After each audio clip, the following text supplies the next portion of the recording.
So to download the plugin, right? First, we need to access, our system. Once you have successfully navigated to our main platform, you will be able to clearly see both the blog area and the specific course section where we are currently located at this very moment.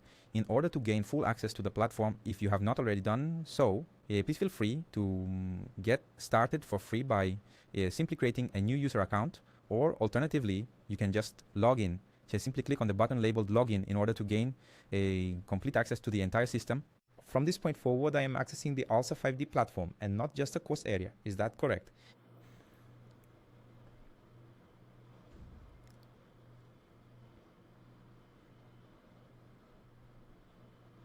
So here we are on the dashboard, right? On the home screen. And notice that here in the corner, up here, there's this button to download plugins. So I'm going to click on it, and here you just need to fill in these fields with your details so that you can get access to the plugin trial. So if you're a legal entity, right, if you have a company, you'll have some benefits. So you can request them in this tab here by entering your company details, which will give you some extra perks. But you can also just sign up as an individual. That's no problem. So fill in your details and click on request plugin. I'll do that here. So this is the download page, right, where you can download the plugin. You can see right here which versions are compatible.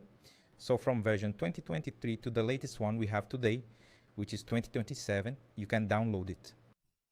Previous versions such as 2021 and 2022 are no longer supported by Autodesk, which means we are no longer able to download those specific versions at all. Consequently, the only versions that remain available for us to download are those ranging from 2023 through 2027. So presente, I'm going to click on download here. It gives this warning, right? I'll show you what it means. I'll click here. It's fine. Why?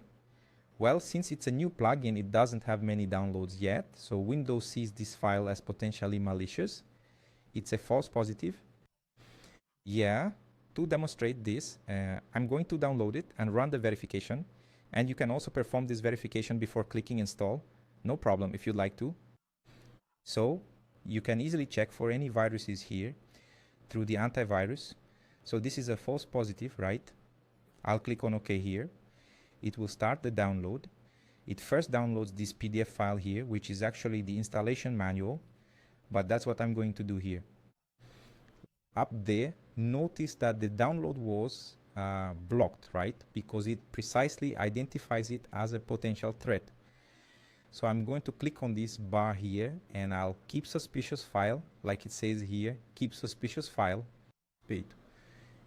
Now, and I'll click it, and the download will proceed normally. Then I'll open the folder. So here in the folder where it was downloaded, notice that a zip file appeared. I can right click, see, and I'll run an antivirus scan.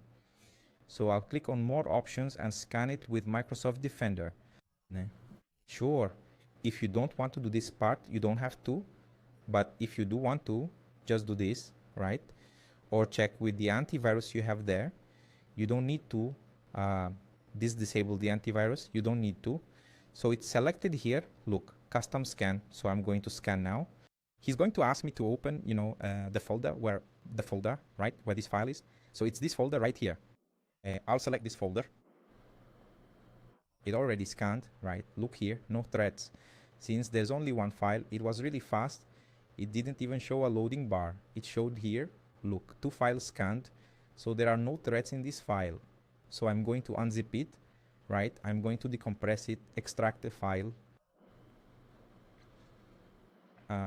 By software, we have the installer file right here in front of us. Likewise, if you would like to do so, you are more than welcome to perform that exact same verification process using the installer.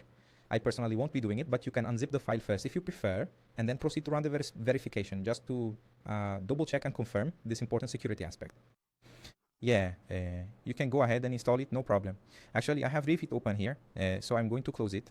But just so you can see, look, if I click install, it will identify that Revit, actually it sees that, this is the message I wanted to show you. Yeah, Windows will also identify this, it will block it because this file is new. It doesn't have a signature, so to speak.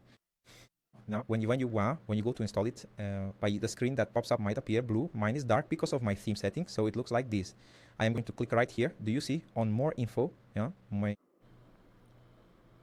so I'm going to click here, see on more info, and here is what the installer is, right? Which is exactly what I am providing to you, the installer, and I'm going to click here, see on run, just like that. So we are currently at the installer stage, and it has already detected that Revit is running. So just to be on the safe side, I am going to take a moment to save all the work I have in progress so that I do not lose any of my progress. So I'm going to close it. I could close it from there, but to be safe, it closes automatically here because there might not be enough time to free up Revit to perform the installation. And for some reason, an error might occur in the plugin. So to be safe, just close it beforehand. Wait a second. Done. Now I can click yes here. So it's going to start the installation. Yes, since I already have a version. Yeah, I actually have an outdated one. See version 1.0.5, and now this version I downloaded is 1.0.6. So when there's an update, you'll be notified in the plugin to download this new version. So I'm going to click yes here. It's opening here in the center of the screen, right? I'm going to drag it over here, see, and install it. If I check this box, it opens the system website, right? I'll leave it unchecked and click finish. Installation's complete, so let's move on to Revit, shall we?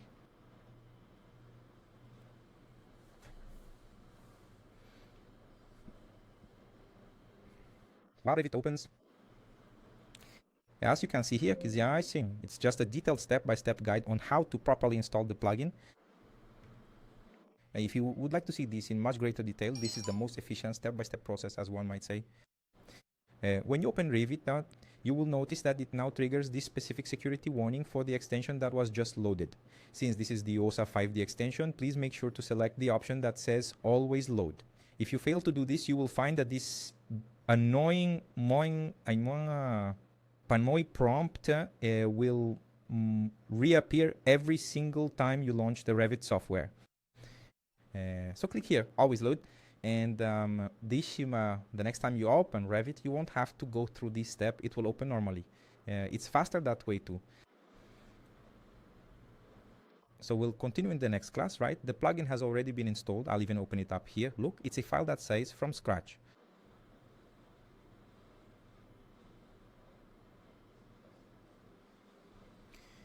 Right here, it appeared at the top, see, Orça5D, and here is the plugin. So we'll continue in the next lesson.